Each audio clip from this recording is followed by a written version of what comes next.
का हो स्कूलिया बनवावे के बा हो 5 करोड़ रुपया लागत है इमे। ए त कहाँ से 5 करोड़ रुपया लिए रे? कहाँ से 5 करोड़ रुपया? हाँ। मर्दवा एगो साउथ अफ्रीका से बकरी किन के ले आइल बानी अच्छा 3 करोड़ में। अच्छा। हाँ हाँ और ओकर बचवा होले सनु तो हाँ। एक बेर कम से कम ना तो 20 गो 25 गो एक बार बच्चा देले सन। अच्छा आ ओकर बचवा है तो कम से कम 2 करोड़ में 2.5 करोड़ में बिकेला सन। अच्छा। तब तो हम और वही के बेच के स्कूलिया बनवावे के बा हमरा।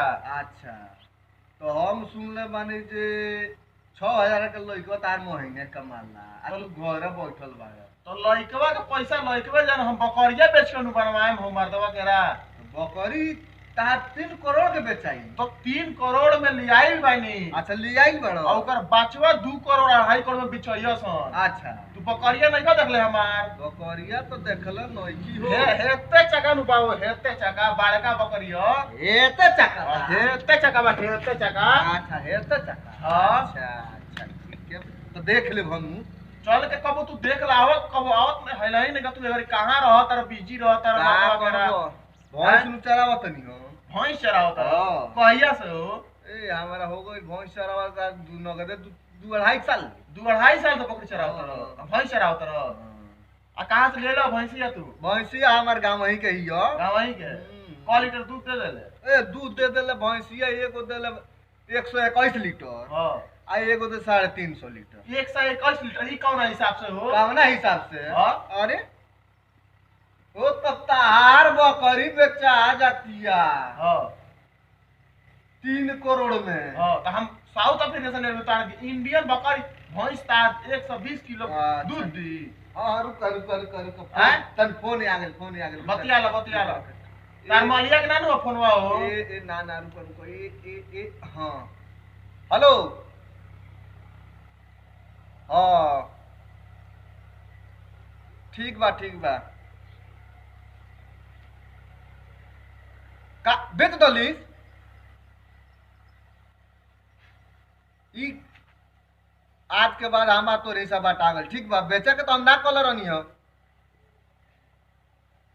11 करोड़ में है 11 करोड़ में। ठीक बा हम आज के बाद हमार तार कोनो हिसाब पता ना तू अपना कलग रही हम अपना कलग रह। ठीक बा ये देखो ना का भइलो?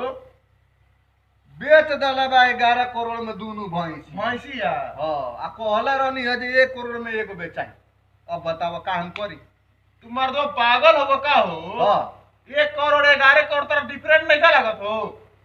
ई बताओ जे तार बकरी बेचा जाती है 3 करोड़ में। अरे पहले बतिया समझ ले बाबा। 1 करोड़ 11 करोड़ में ना ना 11 करोड़ में कहले बानी। 11 करोड़ में एगो 11 करोड़ में एगो 11 करोड़ में एगो हां। कहां का बकरी है मर्दवा? भैंस तारे तना 11 करोड़ में तार बकरी भैंस बजाती है। अच्छा तार बकरी 3.5 करोड़ आ बाटा 2.5 करोड़ में बेचा जाए से हमार ना बेचाई। तो हम साउथ अफ्रीका से किन के ले बानी हमार महंगा क्वालिटी का ह।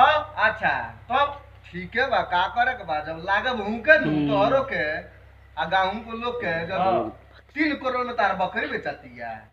मजाक लगा तारा। हम काले को बेच के तो हम अपन बेच दनी तो खराब हो गइल। काले को बेच के आईनी सोनपुर मेलवा में। सोनपुर हां वो जो मेला में लगा रहा है कलिया बलुइया नहीं के सोनपुर पुलिया हैगा हुई करके चला लो। हां ओकरे नीचे में बलुइया नहीं के वही में मेलवा लागे ना त हमर गांव वही बेचा जात दुनिया भर के गहकी आवत रहलो। अब देखो उ बेच देले बाड़े आज के बाद उनकर हिसाब पता ही लोग। ठीक बा बटवा दे उनका के बटवा देब तार भाई रहल उनका भाई तो तू 11 करोड़ तू 3 करोड़ में बेच दे 11 करोड़ में हमरा ना बेचेगे तनी तू 3 करोड़ में दादा बा स्कूलिया बनवा दे परवा का ओमे तोहरो नाम लिखवा दे। ना ना तार बकरी बोलतिया हो हमारे कहतर नाम लिखवाई तार बकरी तार नाम लेतिया। हमार नाम लेते तो सुनो ना स्कूलिया बनी तो तोहरो लइका पढ़िया तो नहीं में खाली हमर लइका थोड़ा पढ़िया तो ना हमारा वैसे जरूरत नहीं है। हमार लइका भैंस रहियो तार लइका भैंसे रहियो तो भैंस रहियो हमार लइका भैंस रहियो तार लइका पढ़त आ बकरी चरावस। ता कगो लइका बाड़े तो हमार 2 गो लइका बाड़े 2 गो लइका बाड़े 5 स्टार एमबीबीएस संग 5 स्टार बकरी चरा के भैंस चरा के 5 का 5 स्टार तार तो बकरियो चरा का 7 स्टार ना भइले सब हमार बकरी चरा के मुंबई में पढ़त इंजीनियर इन तारा मालूम बा। अच्छा केहू ना जानेला। अच्छा वो इंजीनियरिंग पढ़ा।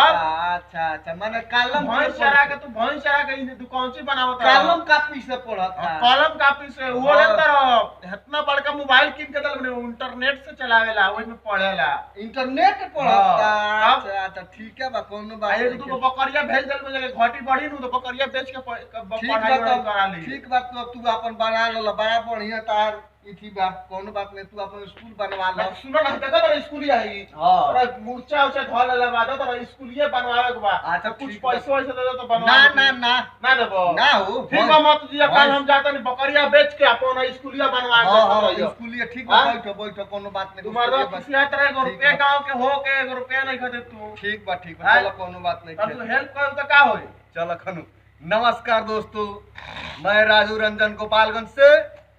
मैं यह वीडियो इसलिए बना रहा हूं ताकि आप लोग के गांव में भी कहीं ना कहीं एक आध लोग फेंकू आ ही जाते हैं और फेंकते रहते हैं। अगर फेंकू के साथ अगर फेंकू मिल गया तो समझिए कि दोनों का ठेवना एक बराबर हो गया दोस्तों। तो यह वीडियो आप लोगों को कैसा लगा, लाइक कमेंट शेयर और वो घंटिया जरूर बजाइएगा, ठीक है। धन्यवाद। नमस्कार दोस्तों, हम विजय कुमार कुशवाहा। अगर हम लोगों का वीडियो अगर आपको पसंद आया हो तो शेयर कीजिए, कमेंट कीजिए और जितना से जितना इसको शेयर करना उतना शेयर कीजिए और घंटी वाला बटन जरूर दबाइए।